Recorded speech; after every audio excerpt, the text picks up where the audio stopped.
to New Rockstars. I'm Erik Voss, and this is a breakdown of Maul Shadow Lord Episode 9, Strange Allies, and Episode 10, The Dark Lord. These final 2 episodes of the season gave us some of the best Star Wars animated action we've ever seen, and some truly peak Maul versus Vader action that paid off Maul nearly flattening Anakin on Tatooine just for the love of the game. Sorry for the delay on this video, but hey, in the days since these episodes dropped, the production team has given a ton of interviews that put these episodes in an entirely new context that I'm excited to dig into in this scene-by-scene analysis of all the Star Wars Easter eggs and animation details that you missed. In addition to this Maul shirt I'm wearing, we have 2 new Star Wars exclusive designs to celebrate the Mandalorian and Grogu, this Hutt wrestling shirt and this Razor Crest shirt. These 3 and other great Star Wars designs are available exclusively at our merch store, nerdriot.shop, and go directly to supporting this channel. Episode 9, Strange Allies, begins with Maul talking with Dryden Voss of the Crimson Dawn. Voss in this episode is voiced not by Paul Bettany, but by voice actor Scott White. Dryden Voss and the Crimson Dawn is an organization that Maul had worked with briefly in Clone Wars Season 7, and we know from Solo: A Star Wars Story that he's going to be even more involved with them about 6 years from now. But here, I really love how they kept in the detail of Dryden Voss having this weirdly long and hooked thumbnail, which was kind of a random design detail that Paul Bettany had in the 2018 Solo film. This is not the first time Maul and Voss have crossed paths. We saw Voss on that holocall next to the Pikes in Clone Wars Season 7, Episode 10. Crimson Dawn was one of many criminal entities that actually turned their backs on Maul, so it makes sense that he'd be pretty wary of trusting this offer from Voss to provide sanctuary now. But we do hear the name of Dryden Voss's superior and soon predecessor, Voss Rentero, whom Voss wants Maul to take out. Now, it's pretty chilling to have this last name and hear Sam Witwer say this as Maul. We will be there, Voss. Ooh, by there, I hope you mean my birthday party. Over the title of this episode, we hear what I assume are Maul's pained screams, the kind of bellows he let out when he was a trash king on Lotho Minor.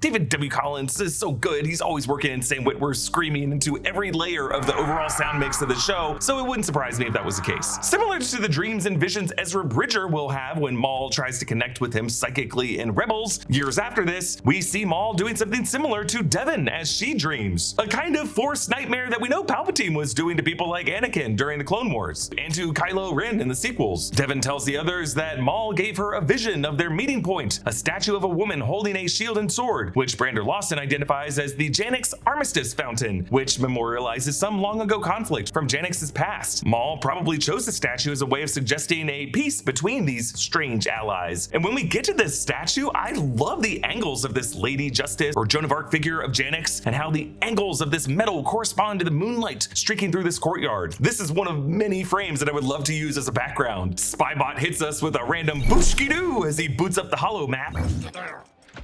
So I think this is just something that he says in any context, and after what happens to him in this episode, I truly will miss it. Brander leads them through an alternate route out of the city, past the Imperial perimeter, one that takes them to a power plant over an underground fissure that I assume processes geothermal energy. Master Daki recognizes that Maul must have a link with Devin if he could invade her dreams like that, and Devin confesses that Maul saving her on the train when they were all separated did kind of create this connection that she's not that proud of. But this also sets up the red kyber crystal and one half of Maul's saber hilt that ends up responding so well to Devin. Spybot targets the comms of the TK troopers. We see signal jammed in Orabesh on his screen. By the way, I can't wait till next April when Spaceballs comes back and we're gonna get the proper context of what jammed means. The radar, sir. It appears to be jammed. Meanwhile, Maul makes a big show of approaching these forces, kicking out his robotic leg like stretching out a cramp in his knee, and threateningly dragging his saber on the ground to draw their attention and fire. Maul dodges the blasts of this approaching AT-AC walker. That's technically what Star Wars and Lucasfilm are calling this generation of them. And he cuts through 2 imps on speeder bikes and then leaps up on the walker's leg. I love how they kind of humanize the walker in the way that they have its head turning confused and like kind of hurt. But then Maul no look throws his lightsaber to cut through the back of the cockpit, causing the whole thing to collapse and explode. It really reminds me of the badass move that you'd see in the Force Unleashed video game, where Sam Witwer's character Starkiller takes down an AT-ST in a similar way. Marok and the Crow track the fugitives to the Armistice Fountain. Yeah, that eerie cracking of the 11th brother's neck as he looked upward was actually done by David W. Collins himself. The rest lower into a tunnel beneath the plant that goes through the fissure and has some ancient runes. Here it's kind of interesting how Brander expects Maul to double cross them immediately, while when we cut to Maul's hushed chat with Rook Kast, he's actually extolling the virtues of Jedi Master Daki. Have some respect, Rook. He is a Jedi Master, and we need him for now. Yeah, that for now foreshadows the betrayal he's gonna do to the old man next episode. I love how Marok leans in on the face of this TK trooper just to freak him out, and the way that trooper slumps forward after Marok leaves is very much like, oh, why do we have to work with a bunch of weirdos? They reach an underground lake filled with acidic, toxic waste from the city, creating the interesting obstacle of a ceiling that's too low, making the high arc force leap impossible for any of them. I just really like the scenic design of this so much. Spybot hacks a single rider hover skiff and ferries them across 2 at a time, kind of like Carrion on the river Styx. Brander, after having seen Riley nail a trooper with a stun, after Brander missed his shot, calling back when we learned that Brander taught his son how to shoot, now he takes this moment for a heart-to-heart with his son, meaning that pretty soon his father and son are gonna be separated. And I like how Spybot makes a retching sound at all the sentimentality. Two Boots and Vario take the next trip. I'm kind of surprised everyone just didn't save a trip and shove both of them into the acid here, but both of them delight me to no end in episode 10, so I guess I'm happy about that. Well, one visual detail I appreciate about Two Boots, depending on the lighting of shots in certain scenes, ever since he had to give up his boots, you can see his paint on his feet is less faded, since that metal was covered by boots and less exposed to the elements, kind of like a foot farmer's tan. Now on this trip, Master Daki senses the dark presence creeping up behind them before Maul and the others do. As the elder of all these Force practitioners, his sensitivity is the sharpest. And man, oh man, I love how his ignited blue saber perfectly bisects his face in the frame. Then Marok and the Crow charge in. Whoa! That screech sound effect was so great. They really do emphasize the avian elements to the 11th brother. It also reminds me of that scream that Palpatine kind of makes as he charges at Mace Windu and the rest when they try to arrest him in Revenge of the Sith.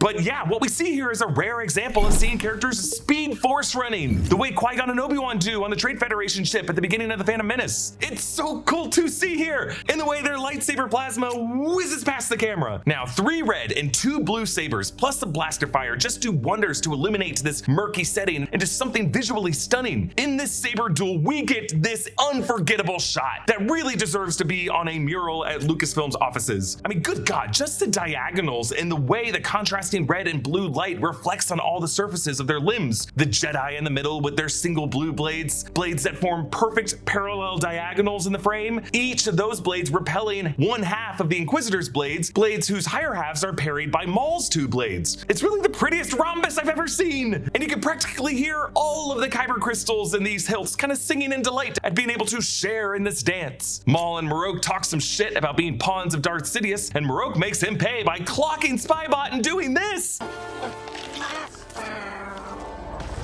No! The way his sliced metal machinery melts off gives enough of a red glow that makes it look like bloody tissue. And then he freaking face plants in the acid as he says his sad master. So Maul goes after Marok for that in a way that I've seen few Star Wars characters avenge droids. But you know, he is half machine. I'm a monster! While Daki and Devin try to handle the 11th brother, Daki does something kind of ballsy here, and he grabs the Crow's hand on his grip to keep that saber locked where he wants it to be, and definitely briefly confuses his opponent by doing that. Devin force leaps across, and I love how she taps the cave ceiling and then lands on that paused skiff to kind of lily pad to the other side. While one Mando Commando goes off with Rook Kast, the other Mando Commando who stayed behind gets stabbed by Marok, and then Icarus, after doing some cool flinging of blades to take out some TK troopers, now takes too many shots from the other troopers and kamikaze tackles 3 of them into the acidic muck. We actually see their bloody tissue form in the liquid. Damn, that's a way to go out. I'm still not sure why they named this character Icarus if he never flew anywhere close to any sun. Now, a few seconds after this, Maul looks over to that area and we can see the other TK troopers just kind of looking down into the acid as if they're saying, damn, I can't believe that psycho just dissolved 3 of our friends and himself like that. But then Maul takes advantage of those 3 not paying attention and boomerangs his saber to cut cut them all in half, and Maul then allows Daki to leap across without him while he separates his dual wield into two sabers, and he holds them in a specific way, the way Starkiller holds his two blue sabers in the Force Unleashed. There are so many Force Unleashed game Easter eggs in these episodes, I love it. Maul hammers both of the Inquisitors hard enough to hold them back, and then he gets a sidekick into Marok's face and leaps across, and then it kind of seems like he uses Marok's thrown saber to give himself a bit more of an extra oomph to get all the way across. I mean, Maul straightening himself into a kind of a torpedo is always very cool to see, and episode 7 actually missed this. We saw him dive downward at one point and roll with his saber pointed outward, the kind of move that Darth Sidious did in Revenge of the Sith to catch those Jedi Masters off guard. And then in the fog on the other side, Rookcast runs ahead to scout, and then this happens.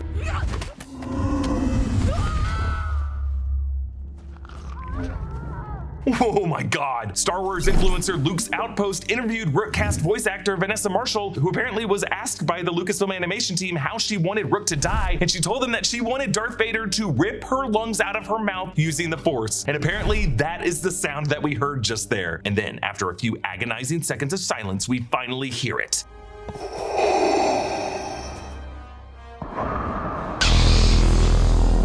Hell yeah! Darth Vader's appearance in the fog here is a deliberate nod by the animators to Ralph McQuarrie's iconic cover of the first Star Wars spin-off novel, 1978 Splinter of the Mind's Eye by Alan Dean Foster. I love how Vader is illuminated in red from below, and we see his saber reflected specifically in the eyepiece of his mask. Now from here till the end of episode 2, we never hear Darth Vader say one word. Part of that is because James Earl Jones is no longer with us, and Lucasfilm might feel a little uneasy using the re-speecher technology to give voice to a character. Even though Jones and his estate have signed off on it, it's still kind of weird to do. Dave Filoni spoke at length to Gizmodo about the decision to bring back Darth Vader in the series and why it's important that we don't hear him talk in these 2 episodes. Filoni said that Vader at this point is not Anakin, and right now anything that reminds him of Anakin he's going to destroy. That means these Jedi and of course Maul. Filoni says that Anakin is trapped in there somewhere and Darth Vader won't let him surface. So the key is to not actually give him character. He has no compassion and he doesn't see the humanity in others. Filoni actually compared it to when Darth Vader shows up at the end of Rogue One. He doesn't say a word to those guys either. But overall, Filoni says that he really respects what even a Darth Vader cameo means to the legacy of the character that was created by George Lucas. I don't really know why Filoni was suddenly so sacred about Darth Vader. I mean, they did drag Vader back out for Rogue One, for Rebels Season 2, the final scene of Clone Wars, and the Obi-Wan Kenobi series, where they definitely ended that duel with Obi-Wan in a very dumb way. Was it the backlash from Obi-Wan Kenobi that made Filoni feel like he has to now extra explain himself? Either way, I appreciate how much Filoni has thought about this. I just think no one's gonna complain if you make Darth Vader in any Imperial era story a savage, silent killer who mops the floor with anyone who dares to challenge him. Thanks to BetterHelp for sponsoring today's video. May is Mental Health Awareness Month. It's an opportunity for us all to open up the conversation about mental health, and in doing so, break down the stigma that surrounds mental health care. When you're struggling, it's common to feel isolated, but with today's sponsor BetterHelp, it's possible to have somebody with you who's trained to listen and help. For instance, let's say you're feeling burnt out. I've been there. I love that I've been able to build a life and career around being a nerd, but normally after summer movie season and Comic-Con, I feel like I've spent months being fully on and I'm just spent. I have nothing in reserve, and just getting through a normal day's worth of meetings and emails can be a struggle. My therapist has multiple times now reminded me to try to focus on the thing I'm doing right now, letting the past be the past and admitting that I don't actually know what the future holds. It helps me pump the brakes and refocus. BetterHelp can help connect you with a therapist who's always with you by making therapy accessible wherever you are, whether online or through the app. You take a short quiz, then get matched with a licensed therapist quickly. You can communicate however you feel comfortable, phone, video, or text. If your therapist isn't a good fit for you, you can switch at any time with no additional cost. That said, 82% of BetterHelp clients recommend their therapist. Click the link in the description or go to betterhelp.com/newrockstars to get 10% off your first month of therapy, because no one should have to go through anything alone. BetterHelp is here with you. Episode 10, The Dark Lord wastes no time getting into that duel. Maul lunges directly at Vader, not knowing what he is yet. And notice the consistency and the fight choreography from Vader. It's so great. While Maul, Devin, and Daki all put their whole bodies in everything they do, Vader just stands mostly stiff and uses only one hand to operate his saber in swift, powerful, energy-conserving motions. Because at this point, he is mostly machine, even more machine than Maul is. with cybernetic limbs that are commanded by the numbest, most dispassionate version of the Force the galaxy has ever seen. So the animators really do service the character best by making him anticipate every move of his opponents in the most coldly efficient way possible. They'll often have him multitasking with simple repels and force chokes and force lifts. He's like seeing a master chef at work. And yeah, he's as difficult to fight for these characters as he seems in games like Force Unleashed, Jedi Fallen Order, and Jedi Survivor. Almost immediately, Vader digs a giant gash into Maul's robotic leg that Maul never really recovers from in this episode. And I love how the camera pushes in on Vader here, blocking every one of Brander and Two Boots' blasts until he winds up his free hand to hit us with a powerful force push that, no joke, shakes the camera before it throws Maul, Devin, and Daki back. I think it's fascinating to begin with this move early in the episode because it gives us an interesting barometer to measure similar moves later in the fight that I'll come back to. Maul tells the others, Run! I'm reminded of when Luke Skywalker will watch Darth Vader kill Obi-Wan Kenobi in A New Hope, and then Luke hears Kenobi's voice telling him this. Run, Luke, run! Vader pursues them into the jungle ruins and collapses those ruins to try to cut off their escape. Maul stays behind with the Jedi. You're no Inquisitor. What are you? Yeah, it's pretty awesome to see Maul gradually figure it out. It's worth remembering that Maul and these Jedi initially don't quite know who or what Darth Vader is at this point. It's kind of similar to when Ezra Bridger asked Kanan Jarrus, what the hell was that? Kanan? What was that? After they ran into Vader at the end of Rebel Season 2, because it was only a couple years before this that Sidious lowered the Vader mask over Anakin's burnt face, and anyone unlucky to cross paths with Darth Vader since then would not have survived to tell the tale of his mere existence. It's really from moments like this that the boogeyman specter of the Dark Lord, a terror even worse than the Inquisitors, will spread as a legend throughout the galaxy. And that's why it was really important for Filoni and his team to nail Darth Vader's appearance here. It had to be the stuff of legend. We really needed some chapter in Maul's life to make Maul as aware and afraid of Vader as he was on Malachor when they crossed paths again at the end of Rebel Season 2. But this also means that Maul and these Jedi at the beginning of this fight don't yet know to be terrified of Vader. They're just kind of thinking, oh, maybe it's a big Inquisitor. Now, I always love it when lightsaber duels feature a fighter getting a bit drunk on their rage and power and they just start hammering their opponent's saber to beat them down, as Vader does to Maul here, requiring Devin to step in and protect Maul, and only both of them together with the combined force push can repel Vader back into the fog. But he doesn't lose his footing. He just gets pushed back into the fog a bit. So we're starting to get a sense of scale between combined force pushes versus Vader alone force pushing 3 of them back. Now, we are hearing some leitmotifs here of the Imperial March as Vader suspends the crumbling rocks, and when we get the final title card of the season, they don't hold back and they hit us with the unmistakable vocals of Duel of the Fates. Now, of course, we first heard this song in Phantom Menace when Maul made his big entrance to fight Qui-Gon and Obi-Wan, while Anakin was very close nearby in the N1 cockpit. I mean, really, the whole Phantom Menace title was a kind of debate over who the Phantom Menace of that movie was. Was it Maul? Was it Palpatine? Was it young Anakin and what he would become? Was it a combination of all 3? And really, that debate continues in this episode of Maul Shadow Lord, and I love that. I mean, really, the Kiner family just do amazing work with the music throughout this episode. They're pulling leitmotifs from different parts of the duel on Mustafar and Revenge of the Sith. Anytime you hear a familiar riff, it's from that movie. Daki tells Devin, "This enemy is something different. I fear what my instincts are telling me. It can't be. The Dark Lord of the Sith. No. An elder Jedi Master like Daki would have his force abilities tell him that this threat is beyond an Inquisitor because Sith have kind of a unique aura to them. And I love this detail of Maul freaking out about this quietly to himself because now he realizes that this threat is part of the succession that Darth Sidious, his former master, ended up replacing him with. So Maul now appeals to Devin to tap into her rage and let it serve her because he knows that they're gonna have to fight fire with fire. Only when you let go of your restraint, tap into your rage, let it serve you. And he knows that according to the Sith rule of 2, he's gonna need a Sith apprentice to have any hope of beating Sidious's apprentice before they could even get to Sidious himself. Maul also says here that Vader knows how Jedi fight. Our enemy knows how Jedi fight. You must adapt to outsmart him. So from this and that muttered, oh no, Maul seems to have connected the dots at this point that the new apprentice Sidious was grooming during the end of the Clone Wars is that same Anakin Skywalker kid, Kenobi's apprentice. Specifically in Clone Wars, I think it was season 7, episode 11, Maul does tell Ahsoka right before they fight that he knows Anakin Skywalker is instrumental to Sidious's plans. So Maul starts to tell a lot of this to Devin here. I know how to defeat it because I was taught by the most powerful Sith Lord of all, Darth Sidious. My master purged the Jedi Order and made himself the Emperor. Now, Devin only reacts with his glance, but it's pretty huge information that the guy running the Empire, publicly calling himself Emperor Palpatine, was and is a Sith Lord whom Maul used to train under, and the Sith Lord who orchestrated the Jedi Purge. Like, not every surviving Jedi knows the full extent of that connection. Maul tells Daki that aggression will be the only way to beat Vader, to which Daki just says, and then Vader jump scares by straight up Kool-Aid Manning through the stone wall. I love how much Vader gets to be a horror villain in these episodes. That's what Vader should be at this point in history. Devin comes across a sort of temple run bridge where Marok and the Crow block her path. The Crow lunges at her.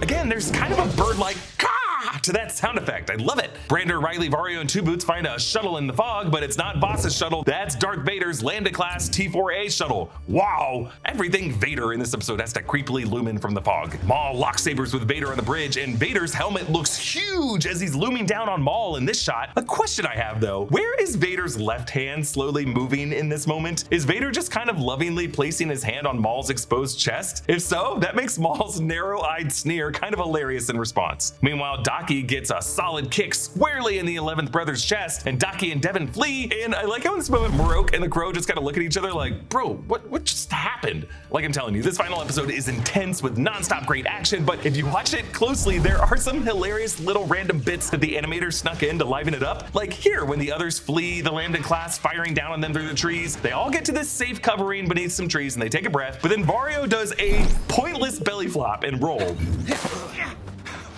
Yeah, he slid on his face for no reason, and his legs bend up to nearly kick the back of his head. 10 out of 10, no notes. Daki successfully out-acrobats Marok, causing Marok to lose his grip on his saber, forcing Marok to take an extra beat to force pull it back, but then Daki uses that window to force push Marok off the ledge. Now, of course, Marok will return, at least in Ahsoka, if not in Season 2. To distract the TK troopers, Vario calls them over here, you moof-milking laser brain! Moof Milker was the term first used by Han Solo in The Force Awakens, a variant of the term nerf herder that we heard in Empire Strikes Back. Are you stuck up, half-witted, scruffy-looking nerf herder? Meanwhile, laser brain was also one of the insults hurled by Leia in Empire Strikes Back that has also been used in a number of Star Wars titles since. I don't know where you get your delusions, laser brain. Now, one gripe that I have with this show is how they only ever let Riley use the blaster on stun mode. I get that he's a kid, but so is Devin, and her lightsaber doesn't have a stun mode. And I get that these Star Wars animated shows are for all ages, including kids, and we shouldn't see kids killing people, but he's like a 17-year-old. If we get to see Icarus dissolve into blood in the acid, we could see a 17-year-old shoot to kill against some space Nazis that are definitely shooting to kill back at him. Maul and Daki team up against Vader, and Daki makes the mistake of saying, Together, we can do this. And even works with him in a collab force push on Vader. So here's what I was talking about. I love the power discrepancy of Vader's force push being a 1 versus 3 that blows all three of these powerful people back completely off of their feet, reversing their forward sprints, whereas Maul and Daki form a 2 versus 1 push that only moves Vader from his stationary position like 10 feet back, and he's still standing. So doing some probably very bad math here, wouldn't that make Vader's command over the Force like 6 times more powerful than Maul's? Maul as angry as he is? Also, I like that Devin working with Maul in the earlier collab force push pushed Vader back seemingly further than Daki could with Maul, which tells us that Devin taking Maul's advice to give into her rage works better in this kind of fire versus fire combat than Daki's discipline does. Still, Daki is super fun to watch in this duel. He does a number of leaps and somersaults that remind me a lot of Yoda flipping over Sidious in Revenge of the Sith. Now, we still do not know what species Daki is, but Force users of this stature just kind of have to use acrobatics like this to have an edge over their larger opponents. We see the ultimate flex from both Maul and Vader using the Force to stop the momentum of just the plasma blade of a lightsaber. And as Maul sees how overmatched he is, he pulls this punk move, force pushing Daki closer to Vader, causing that master to lose his balance and give Maul time to limp away while sacrificing Daki and letting him die. Whatever goodness we thought was in Maul in this season, he remains ultimately selfish. And I like it. I don't want a good guy Maul. I want a rat bastard Maul who does shit like this. Thankfully, this scene allows Daki to get in one hit on Vader, something we rarely get to see people get. Like, I remember how big of a deal it was when Luke Skywalker was able to get on Vader's arm during their duel in Empire Strikes Back. But for Vader, that only fuels his rage and resolve. And just like he does to Luke in his duels, he hammers away at Daki here until he pummels the Jedi to submission and defeat. By the time Devin looks over, Vader has already turned Daki into shish kebab. R.I.P. Jedi Master Dennis Haysbert. But the scream that Devin does here. No! And in her charge against the 11th brother, definitely had a demonic Sith undertone to them. Yeah, Gideon Adlon really nailed the vocal performance here. But really, this level of rage just brings Devin to the same level of rage as the 11th brother, who we have to remember is probably sporting his own rage from some past trauma that we don't know about. So Maul now tosses his half of the saber to Devin, the saber that she trained with in episode 3. It is longer than her shorter blue Padawan blade because even half of Maul's saber is designed to be a longer staff, a staff that he can dramatically drag along the floor as he's about to kill an AT-AC.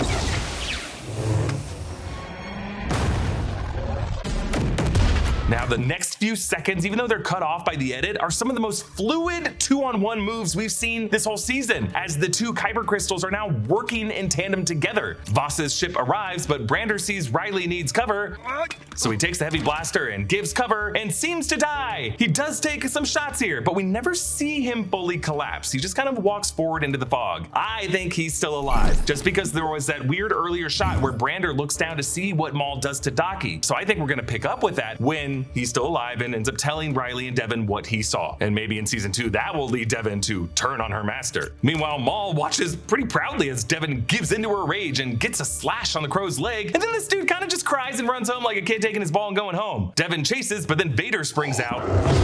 Maul crumbles the ruins over Vader so Devin can escape. I love how Vader successfully fends off many of those bricks, and Devin sees a window here, but Maul doesn't let her. We must go. Tears stream down her face as she screams. I will kill them! You are not yet strong enough. But I will train you, and we will have our revenge. Have your revenge. Just like we heard the voice of Peter Serafinowicz as Maul saying in The Phantom Menace. At last we will have revenge. I actually think it was that exact line in particular that Sam Witwer studied to form the basis of his normal Maul speaking voice. I mean, the screaming version of Maul. That's all pure Witwer. They board Voss's shuttle and blast into hyperspace away from Janix. Both Devin and Riley sob over the parental figures they've lost. The season ends with these extreme close-ups. I'm ready.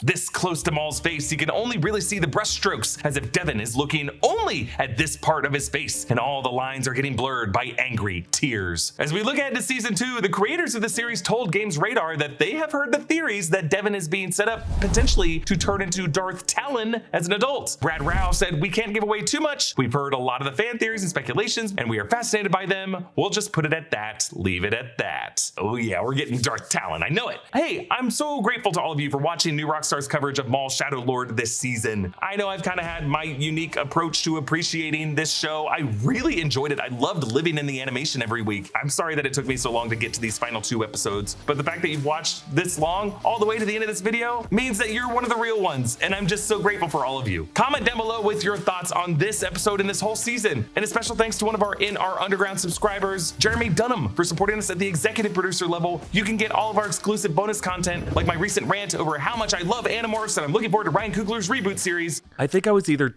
10 or 11 years old. Okay. I remember being in 5th grade. Yeah.